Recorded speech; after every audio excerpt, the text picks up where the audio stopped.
So I was having a conversation a couple weeks ago with a good friend of mine. Her name is Maddie Murphy.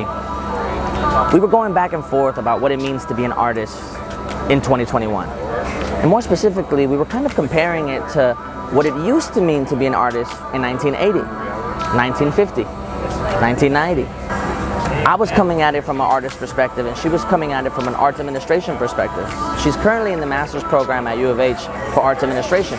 She's also an artist, but we were kind of, trying to figure out the differences and how specifically right now, current day, it is so much different being an artist than it used to be, with all the things that we have to maneuver through, whether that's social media, clients, networking, just all of the above. In it, she said something that was very, very, very powerful. She said, Instagram is what New York has always been. And at first I didn't understand it. But after she explained it, I was kind of awestruck. Like I didn't have anything to say. And I want to explain it to you because I think that point is actually kind of brilliant. But before I do that, I want to explain a little bit of what art has done to this city, the history of what art has done to this city, and how it has impacted the world because of it. So I'll take you on a little bit of a tour with art here in New York, and hopefully by the end of this video it'll all make perfect sense as to why Instagram is what New York has always been. I hope you enjoy.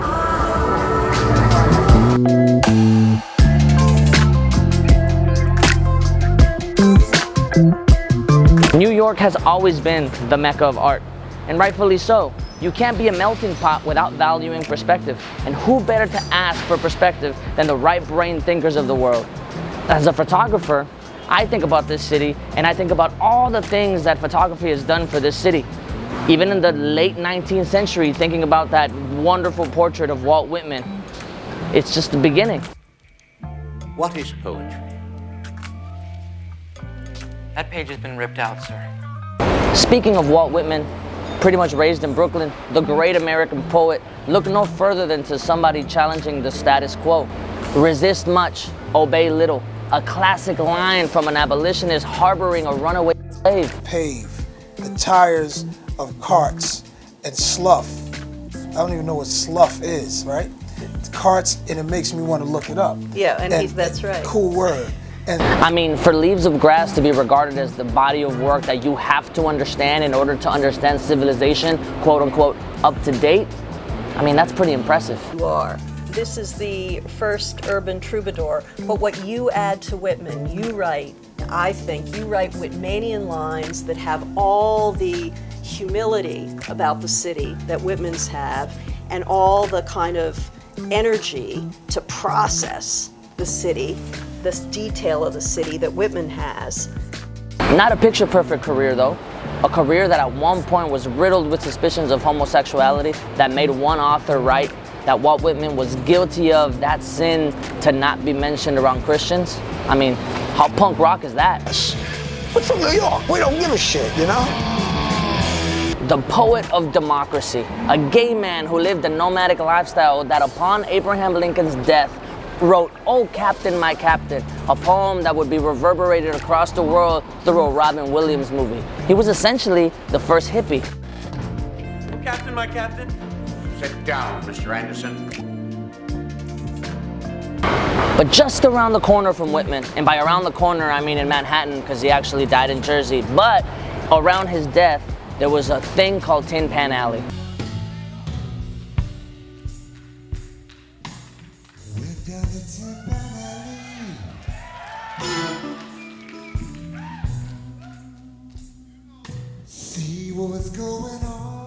Tin Pan Alley was where a group of composers and songwriters would come together and eventually lay the foundation of what would be pop music for decades and decades and decades to come.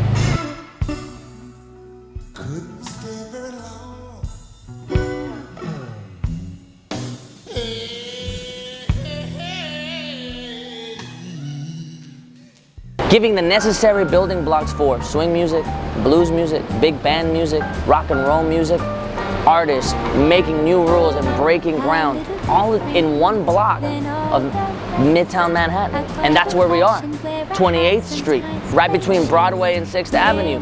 Tin Pan Alley. It's a whole bunch of shops now, but this is where it happened. The name Tin Pan Alley comes from a cacophony of piano after piano after piano after piano, tinny pianos playing away night and day. So those were the pianists of Tin Pan Alley.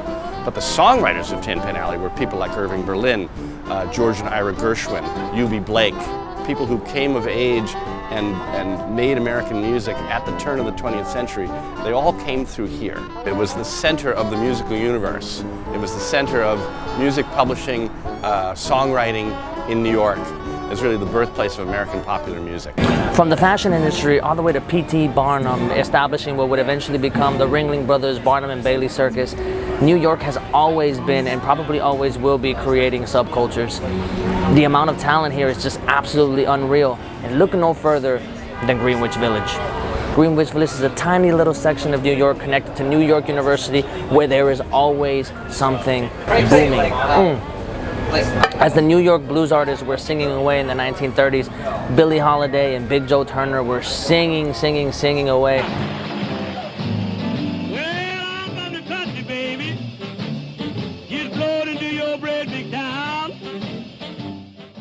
Side note, if you've ever seen The Queen's Gambit, there's a wonderful scene where Anna House is singing in a high-end restaurant, singing about missing Joe Turner, the singer, and oh my God, that scene is so great. That song is fantastic, so much so that Spotify blatantly called me out for listening to it at 2 a.m. in the morning for like 3 months straight. I remember Big Joe Turner, what he sounds like when he sings. Thanks a lot, Spotify. Anyway, Greenwich Village, 1940s, folk music is on the rise. You can see the seeds of counterculture being planted slowly in this little part of New York City. Coffee houses, the neighborhood bars of Bohemia, where the strongest potion is coffee, and the coffee house poet is the specialty of the house. New York coffee shops were seeing a young Bob Dylan before he rose to prominence, like a distinct urban New York perspective, like a Rolling Stone telling you not to think twice. It's all right. And it really was, because without Bob Dylan, you wouldn't get Joni Mitchell, the female troubadour. I mean, what would life really be without her album Blue? It still haunts me to this day. If you're a fan of Dylan, if you're a fan of this era of music, then you know psychedelic rock is coming. Jimi Hendrix is coming. Prince is coming. But it's not just music. Every art form has something to say. In the 1940s is post-World War II, so there's a lot of right-brain people that have a lot to say. And just a couple blocks north of here, there's a couple of artists that are saying a lot, but they're being very, very, very cryptic about it. I mean, unless you forgot, somewhere in this neighborhood, Jackson Pollock was flinging paint onto a canvas in the 1940s. Abstract Expressionism is a painting movement that developed in the late 1940s and early 1950s in and around New York. How do all these people come together in New York at this time? And somehow somebody had to make up a word for this kind of painting that's trying to point to something like really big.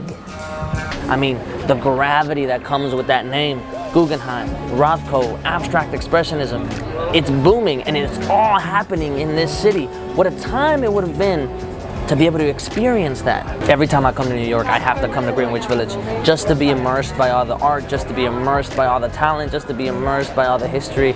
I mean, from Abstract Expressionism to Bob Dylan to that time that Dave Chappelle was walking around this neighborhood and saw a game of 3-card Monte and had a huge revelation in his life. Now I'm walking through Greenwich Village and I see something I've never seen before.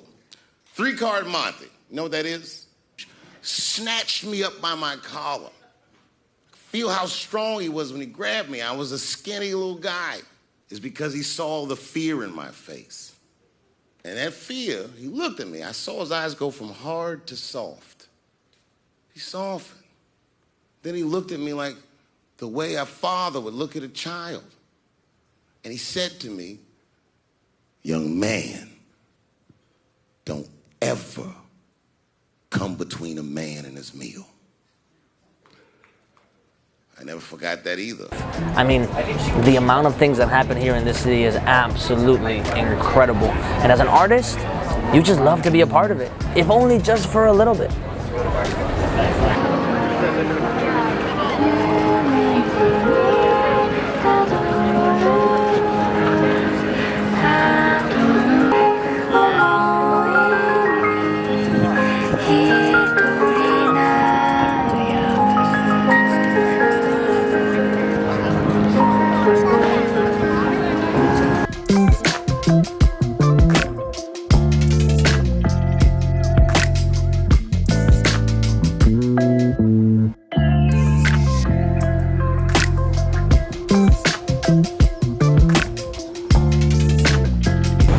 There is literally no place in New York City that isn't affected by art.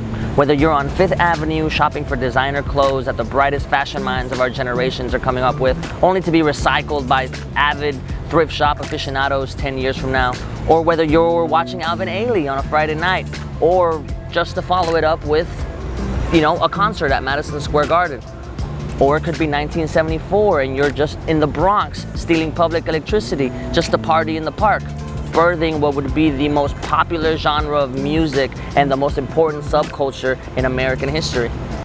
In the schoolyard during recess, someone would have a boombox. And then someone would start rhyming. You didn't have recorded versions of hip hop at that time. Music, hip hop as a entity was started in the late 60s, early 70s. In the late 60s, all these kids that were kind of the fallout kids of the black nationalist movement, civil rights, poor white people's movement, Puerto Rican nationalism movement, they had street gangs in New York, in the Bronx, that were just essentially burnt out. At some point, very late 60s, early 70s, these kids were like, we're gonna come up with our own peace treaty. Came up with their own peace treaty, decided that we aren't gonna engage in violence. Well, what's the alternative to violence? The Zulu Nation was born out of that. Africa Bambaataa, Cool Herc.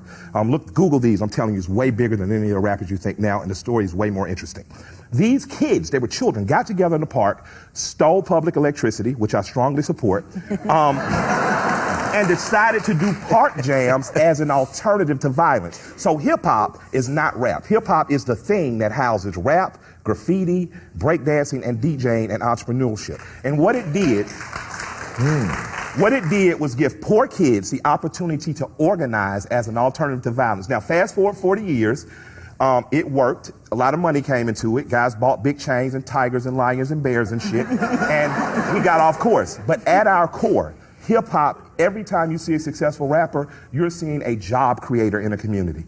Jay-Z has provided hundreds of jobs and created dozens of millionaires, and has changed the economy in places that it wouldn't have been. Outkast in Atlanta personally changed the economy in the last 20 years. So people in hip-hop want to do the same thing you do. Talk shit about politics, smoke weed, and date dope black women. That's it.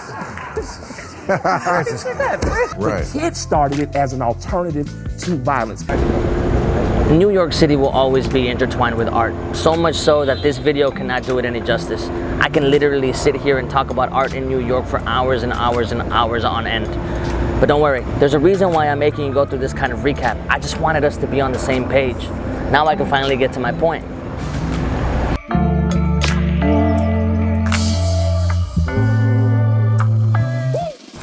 So what's the point of going through that very, very brief history lesson? The point is that I want you to think about perspective a little bit.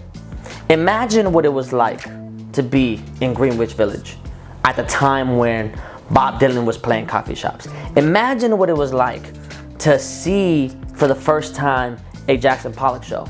Imagine what it was like to experience hip hop in its infancy, being there. Imagine the electricity that you would feel being in the room when certain fashion shows were happening, when certain comedy sets were getting built. Imagine what it was like to be around these people, around these artists, around that time period. Of course, we look back on it retrospectively, and the feeling that we get is awe, right? We're in awe, we're in amazement of these artists, of this time frame, of this time period. But it must have felt a different kind of amazing to be able to see it for the first time, to be able to experience it live. How does that tie back into Instagram? How does that tie back into social media? Well, if you notice, the plus side of social media is that now you can tap into any room, anywhere in the world, and immediately feel connected to it. With a hashtag, with the right friends that you follow, with the right environment, it's made us a lot closer. But the thing that it's always been trying to replicate, the feeling that these apps are trying to make you feel, are the feelings that New York naturally made you feel whenever you were here. When it comes to art, when it comes to sports, when it comes to anything really that Instagram or Twitter or TikTok or any of these things are trying to make you like gravitate towards, New York was doing it before that. These apps are trying to tap into that feeling that you were having whenever you were here, whenever you were in these rooms, whenever your actual presence and your body was contributing to the energy in the room. Except now you're doing it online. And I don't necessarily think that's a bad thing, but I think it's worth noting that it is trying to imitate what this city has always done. As an artist, as a painter, as a sculpturist, as a photographer, it doesn't matter what kind of art you did. When you came to this city, you wanted to desperately be part of these rooms. If you were just an aficionado, if you were just a spectator, if you were just like a hobbyist and you were just looking at it from a distance, you just wanted to be here. You just wanted to be part of this environment. You wanted to add to the room just by being present in the room. And I think that's very important because that's what we're trying to do whenever we're on Instagram. And we're trying to add a comment or add a like or add a hashtag. We're trying to be part of that online room. We're trying to be part of that online presence. So a couple weeks ago, whenever me and my friend Maddie were having this conversation, when she blew my mind with this revelation, we were both a little conflicted. Because in that conversation, we were romanticizing this city. We were romanticizing what it would have been like to be in the room when these great artists were doing what they were doing. And we were a little concerned with the idea that maybe that can't happen anymore. Maybe we live in too different of a time that kind of thing can't happen. But I want to believe that it can. Despite the fact that social media is bringing us closer, despite the fact that we're constantly on our phones, I still think that kind of magic can happen. And I encourage you to go and find it, no matter where you are. I think the beauty of social media is that now it doesn't have to be New York. Now it can be Seattle, or now it can be, Little Rock, Arkansas. Now it can be Europe. Now it can be Tokyo. Now it doesn't have to be the Mecca of art. Now the Mecca of art is anywhere you need it to be, anywhere you want it to be. Now there could be a great artist somewhere, anywhere, and they don't necessarily have to be plugged into here. They can be plugged into you. You can be plugged into them just by your phone.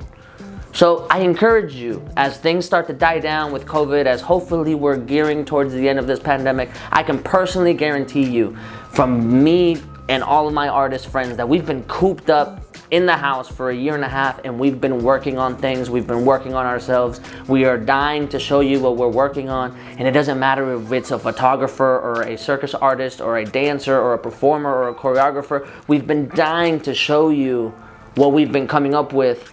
And we would love it if you came and watched, if you came and just experienced, if you just came and sat in the room when things are happening. Go and find these rooms. And yeah, do your social media thing. Tag the venue, tag us, post a picture, tell all your friends about it. But don't forget that just by you being in that room, you're contributing to the energy of that night, of that artist. You're contributing to these potentially legendary moments. Because who knows, maybe you'll be part of a show, maybe you'll go watch a show, and that show is going to get talked about for decades and decades and decades to come. Wouldn't that be fun?